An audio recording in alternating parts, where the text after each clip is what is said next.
গভীর মনোযোগ এখন স্মরণ হবে। আমি জানি মিরপুরের মানুষ পারবেন, কিন্তু স্মরণ হইতে একটু লেট হয়েছে, কারণ দাদার বাবার সাথে কারো সম্পর্ক নাই, শুধু আছে নিজের জন্য আর শ্বশুর শাশুড়ির জন্য। চিল্লা বলেন ঠিক কিনা? ব্যস্ত তো শ্বশুর শাশুড়ি নিয়ে। যুবক, তুমি জানো না তোমার মা তোমার জন্য কত কষ্ট করেছে? তুমি জানো না প্রথম যখন তোমার মায়ের পেটে তুমি যাও,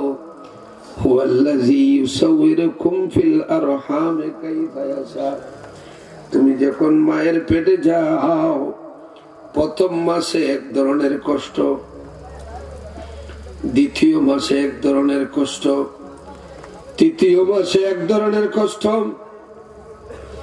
চতুর্থ পঞ্চম ষষ্ঠ সপ্তম অষ্টম নবম এক এক মাসে এক এক ধরনের কষ্ট। আসেনি না নাই? নিজে বাচ্চার বাবা হয়েছি, টের পাই বাচ্চা লালন পালন কত কষ্ট। রাত 2টা বাজলেও ঘুম থেকে উঠে যাই দেখি বাপ ছেলে মেয়েকে মশায় খাইতেছে কিনা, মশারিটা একটু ঠিক করে দেই। এই ঠান্ডার মধ্যেও ঘুম থেকে উঠে মশারি টাঙ্গাইয়া দেই। তুমি জানো না রে যুবক, এমন এক সময় তোমার মা খাইতে বসছে, তৃপ্তি ভরে খাবে, পেটের খিদায় যন্ত্রণা পাচ্ছে, কিন্তু তুমি ওই সময় এমন লাথি মারছো, মার খাইবে তো দূরের কথা, বাঁচাও বাঁচাও বলে চিৎকার মারছে। খাইবে তো দূরের কথা। তুমি জানো না একদিন 2 দিন 3 দিন হয়েছে ঘুম নাই, একটু সুস্থ হয়েছে, ঘুমানোর নিয়ত করেছে আজকে একটু আগে ঘুমাবো। মা বিছানায় মশারি টাঙ্গাইয়া সুন্দরভাবে ঘুমাতে গেছে, ঠিক ওই সময় তুমি তোমার মার পেটে লাথি মারছো। মায়ের ঘুম লাগবে তো দূরের কথা, সারা রাত শুধু পেটের ব্যথায়, পেটের ব্যথায় চোখের পানি ছেড়ে কান্নাকাটি করছে। ঘরের মহিলারা বলছে কান্নাকাটি করিও না, কিছুদিন পরে তোমার সোনার মানিক তোমার হাতে চলে আসবে, সন্তানের মুখ দেখলে আর কষ্ট থাকবে না। যুবক, গভীর মনোযোগ। আমার মিরপুরের যুবক ভাইরা এত নিষ্ঠুর হয়েছ, অনেকের 10 বছর হয়ে গেছে মায়ের কবরের সামনে যায় নাই, মা বাবার কবরের সামনে যায় নাই। 5 বছর চলে গেছে মা বাবার কবর যাইয়া দেখে নাই। 2 বছর হয়ে গেছে মার কবরে যায় নাই। 1 বছর হয়েছে মায়ের কবর দেখে নাই। অনেকের মায়ের কবরের চিহ্ন পর্যন্ত চলে গেছে, চিনে না। কারণ অনেকের সন্তান ছেড়ে দাদার কবর চিনে না। এত নিষ্ঠুর হয়েছি আমরা।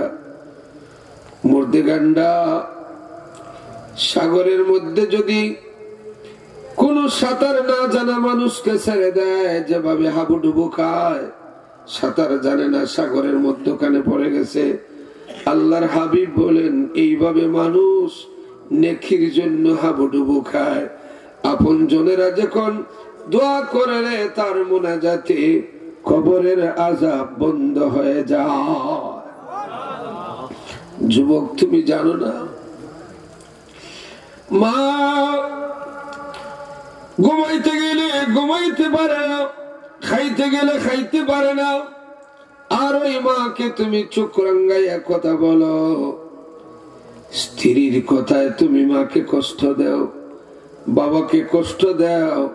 তুমি তো জানো না রে যুবক, মা বাবার কথায় সুন্দর স্ত্রীকে তালাক দেওয়া যায়, তুমি তো জানো না। ইব্রাহিম নবী ইসমাইলকে দেখার জন্য মক্কাতে গেলেন। যাওয়ার পরে স্ত্রী আদব আখলাক দেখায় নাই, ভদ্রতা দেখায় নাই, তিনি বাহির হয়ে গেলেন। এবার ইসমাইল আলাইহিস সালাতু ওয়াস সালাম বাড়ির সীমানায় ঢুকলেন। ঢোকার সাথে সাথে ইব্রাহিম নবীর শরীরের গ্রান ইসমাইল নবীর নাকে চলে আসলো। বললেন, স্ত্রী, আমার বাবার গ্রান পাইতেছি, আমার বাবা কি আসছিলেন? স্ত্রী ধমক দিয়ে বলে, কিসের বাবা? এত বড় বেয়াদব, বয়স হইছে, বুড়া বেটা, আইয়া আমার স্বামীরে নামও দুইটা ডাকে। আমি ঘরের ভিতরে ঢুকাই নাই, খুশি কেটা বারো যাও। যাওয়ার সময় পাগলের মতো একটা কথা বলে গেছে, দরজার বলে চৌকাট বদলাইতে। আপনার কি ফ্রেশ ইনটেক দরজা, চৌকাট বেটা এখন বদলাইবার লাগে। ইসমাইল আলাইহিস সালাতু ওয়াস সালাম নবী, পাবলিকের নাক আর নবীর নাকের মধ্যে পার্থক্য আছে না নাই? ইসমাইল আলাইহিস সালাম বলেন, স্ত্রী,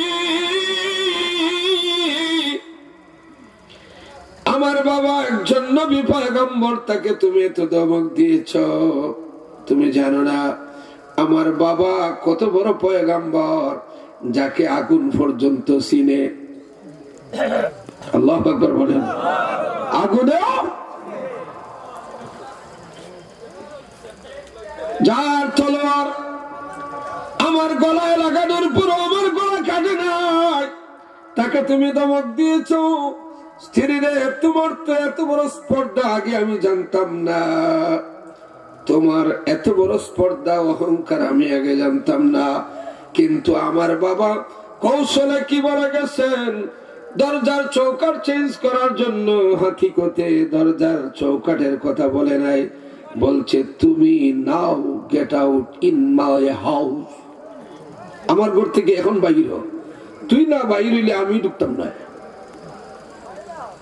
বাবার কথার দাম আসেনি না নাই?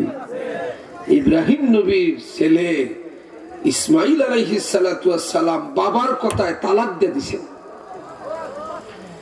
আর 1 বছর পরে গেছেন দেখার জন্য। এই মুহূর্তে যারা প্যান্ডালের ভিতরে আছেন সবাইকে সিন্নি দেওয়া হবে। এরপরে যারা আসবে এদেরকে বুঝে দেখবো আমরা দেওয়া যায় কিনা। রাস্তার মধ্যে যারা শব্দ করতেছ, সিন্নির প্যাকেট কিন্তু দেওয়া হবে না। এখানে একটা সীমানা দিয়ে রাখো, এই ওই 1 2 3 বাস ফিলার কটা, এই 3টা পর্যন্ত আগে সিন্নি দেওয়া হবে। এরপরে যারা ওই যে রাস্তার মধ্যে যারা কথা বলতেছে, পরে দেখা যাইব দেওয়া যাবে কিনা। কি বলেন, ঠিক কিনা? হ্যাঁ, ঠিক আছে। এই 3 ফিলারের ভিতরে আগে দেওয়া হবে।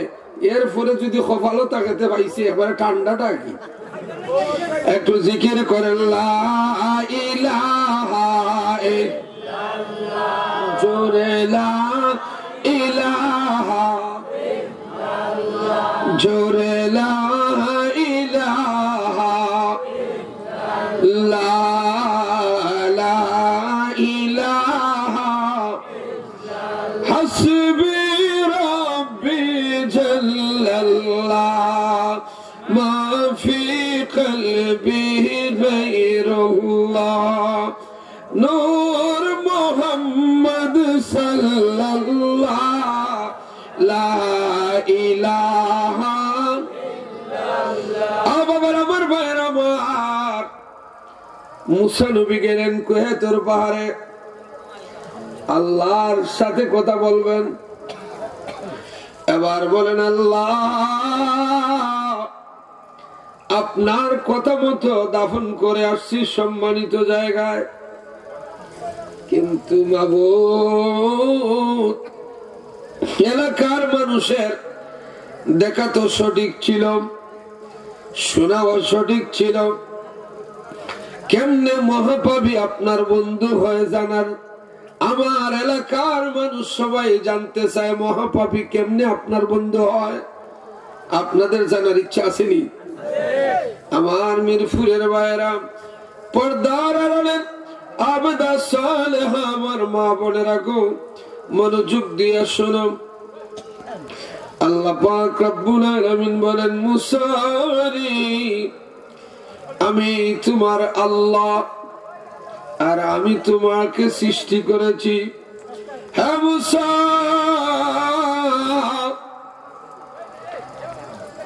হে মুসা। আচ্ছা, এই যে রাস্তা যারা কথা বলে এই এলাকার সন্তান নিয়েরা, এই এলাকার সন্তান নিয়ে, তাহলে এলাকার সন্তান হলে এলাকার মাহফিলে ডিস্টার্ব দেয়, এর চাইতে বড় আশ্চর্য কথা কি হতে পারে? এলাকার মাহফিল, এলাকার ছেলে, আকল বুদ্ধি নাই, এদেরকে বউ দেওয়া বন্ধ করো।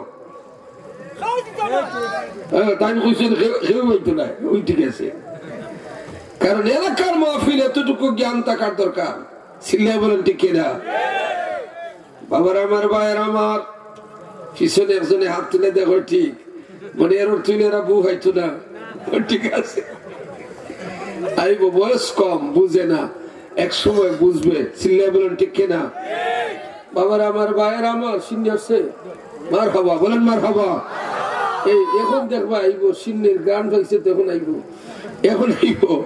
একটু জিকির করেন লা ইলাহা ইল্লাল্লাহ, জোরে লা ইলাহা ইল্লাল্লাহ, লা ইলাহা। আল্লাহ পাক রব্বুল আলামিন বললেন মুসা রে, কষ্ট নি আপনাদের, মুসা কেমনে মহাপাপী আমার বন্ধু হইল, কেন তাকে নিকৃষ্ট জায়গা থেকে সম্মানিত জায়গায় কবর দেওয়া হলো? মুসা রে, আমি ঈসা নবীকে দিয়েছি ইনজিল কিতাব, তোমাকে দিয়েছি তাওরাত কিতাব, আর দাউদ নবীকে দিয়েছি জবুর কিতাব, আর সবার শেষে আমার হাবিব, আমার বন্ধু নবী আসবে, অনেককে দেব কোরআন। বলেন না সুবহানাল্লাহ। লৌহে মাহফুজে সংরক্ষিত কোরআন, বাল হুয়া কুরআনুম মাজিদুন ফি লাওহিম মাহফুজ। লৌহে মাহফুজে সংরক্ষিত। ইন্নাহু আলা কুরআনুন কারীম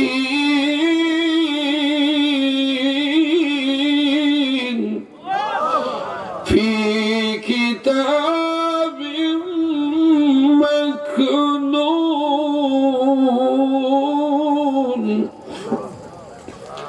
লা ইয়ামাসসুহু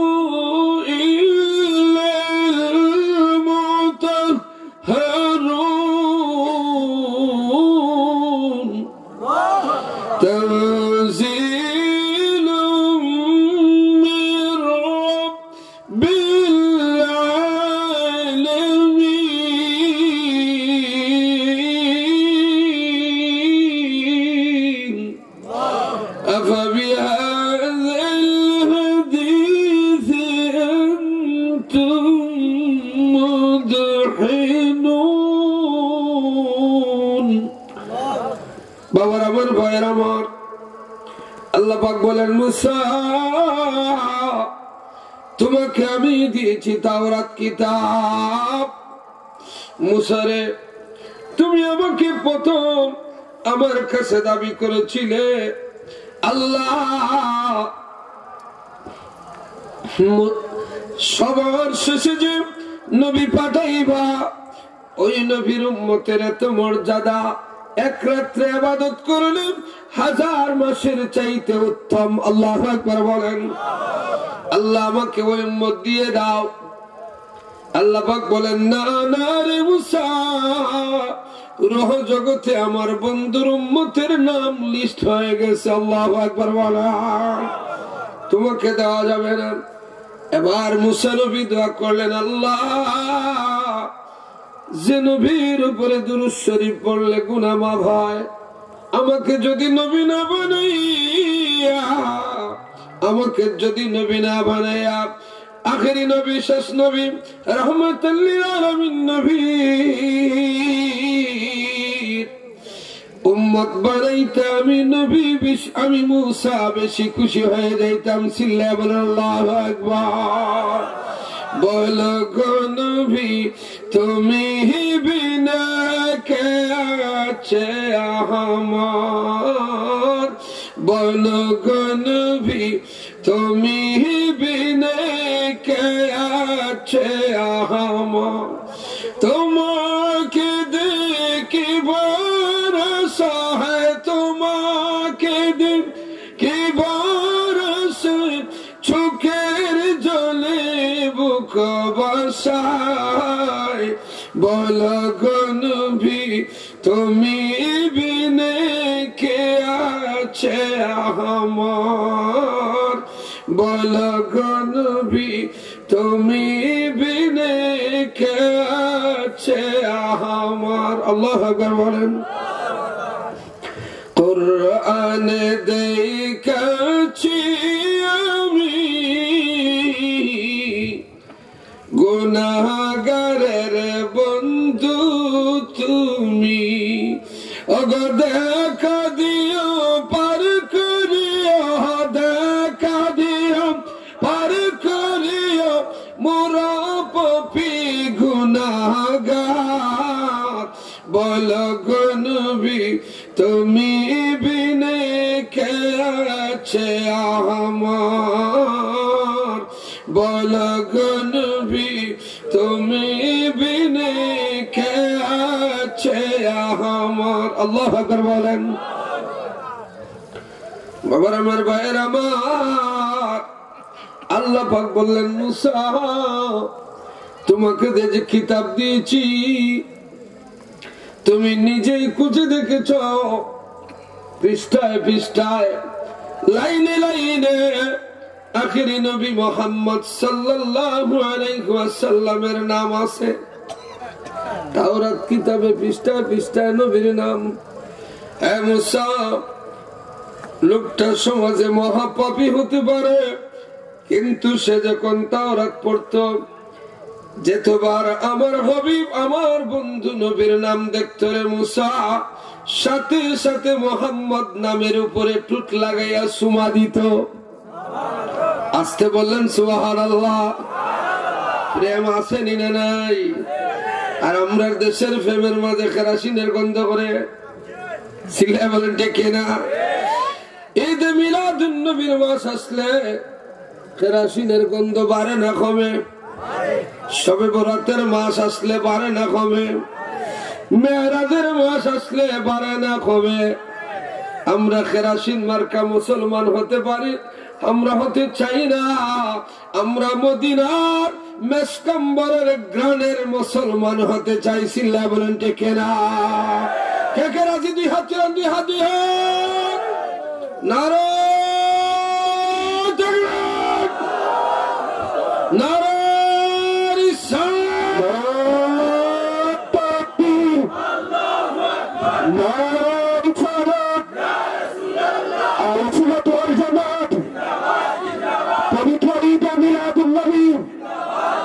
জিন্দাবাদ জিন্দাবাদ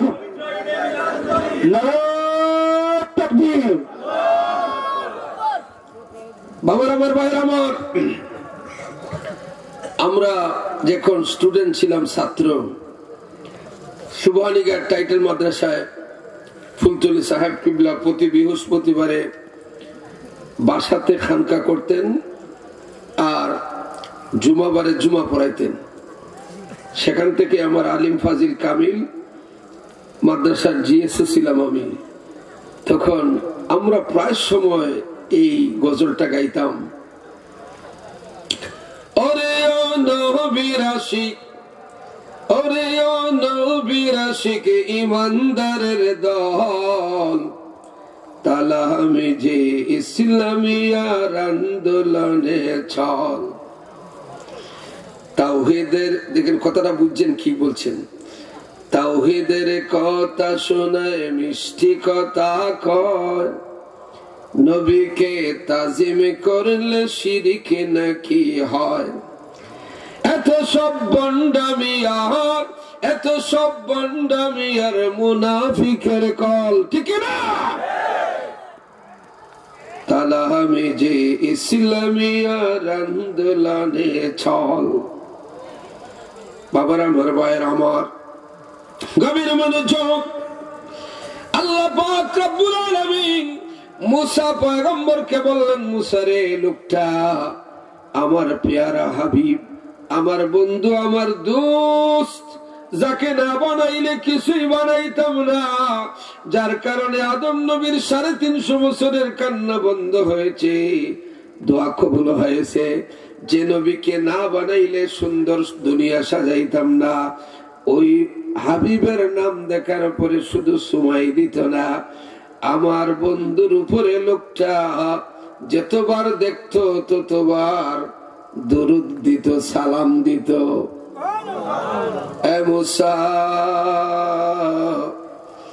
আমার কাছে সবচেয়ে বড় প্রিয় হচ্ছে আমার হাবিব। আল্লাহু আকবার বলেন। হাবিব আপনার আপন শরণ রাখিও, হাবিবি তোমার পরম দান, হাবিবি তোমার পরম দান বরণ করিও,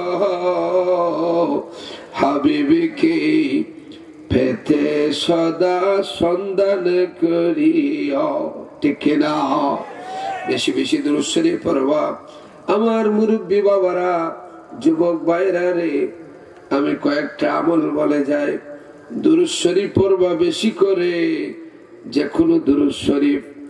আল্লাহুম্মা সাল্লি আলা মুহাম্মদ, আল্লাহুম্মা সাল্লি আলা মুহাম্মদ, এতটুকু যদি প্রতিদিন পড়ে যাও, খোদার কসম, একবার পড়লে 10টা গুনাহ মাফ, 10টা রহমত পেয়ে যাইবা, আর 10টা সম্মান আল্লাহ পাক সাথে সাথে বাড়াইয়া দিবে।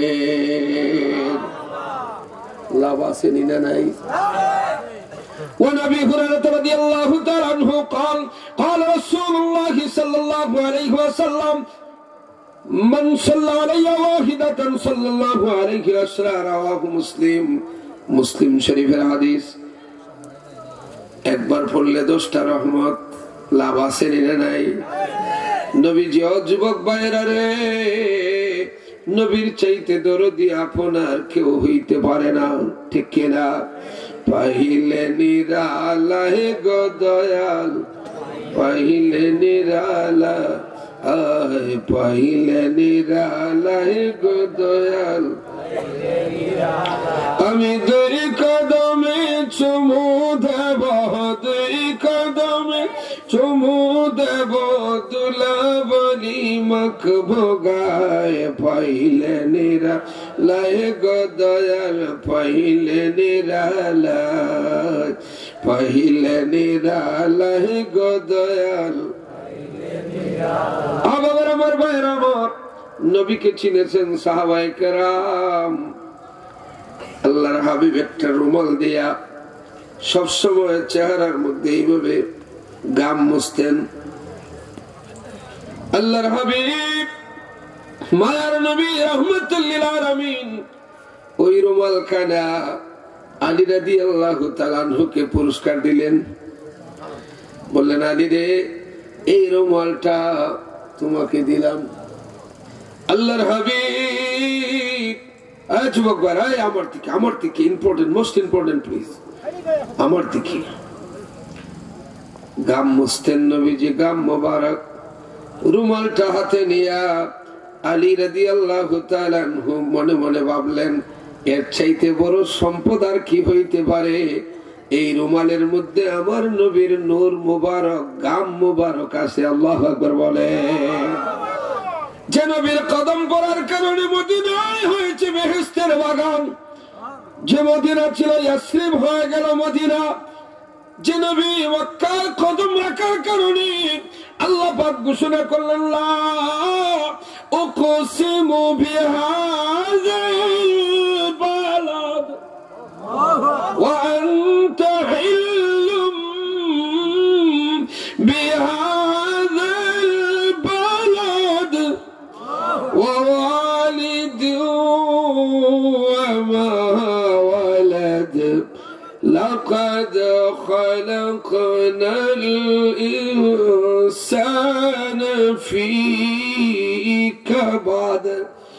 أيحسب أن لن يقدر عليه أحد الله أكبر বলেন হ্যাঁ আল্লাহর হাবিবের উম্মত মনোযোগ দিয়া শুনো নবীর কত মর্যাদা আল্লাহর হাবিবের দুনিয়া থেকে পর্দা করার পরে আলী রাদিয়াল্লাহু তাআলা আনহু দেখলেন রুমালটা যেন একটু কালসা ভাব হয়েছে মনে মনে ভাবলেন কি দিয়া দৌত করবো রে কি দিয়া পরিষ্কার করব আমার নবীর গাম মুবারক তো আছে রুমালে কি দিয়া পরিষ্কার করব এবার আলী রাদিয়াল্লাহু তাআলা আনহু বললেন মনে মনে সিদ্ধান্ত নিলেন দুনিয়ার কোন পানি দিয়ে নয় এবার আল্লাহর হাবিবের রুমাল মুবারক আলী রাদিয়াল্লাহু তাআলা আনহু একটা আগুনের ভিতরে ঢুকাইয়া দিয়েছেন কিছুক্ষণ পরে আগুন থেকে বাহির করে দেখেন একটা সুতাও জ্বলে নাই আল্লাহু আকবার বলেন রুমাল একবারে ফ্রেশ হয়ে গেল আর আল্লাহর হাবিবের গাম মুবারকের গন্ধ মেস কাপড়ের গান যেভাবে ছিল সেভাবেই থেকে গেল চিল্লায় বলেন না সুবহানাল্লাহ প্রেম করিয়া দেখো রে মন প্রেম করিয়া দেখো রে মন নবী কেমন আপনা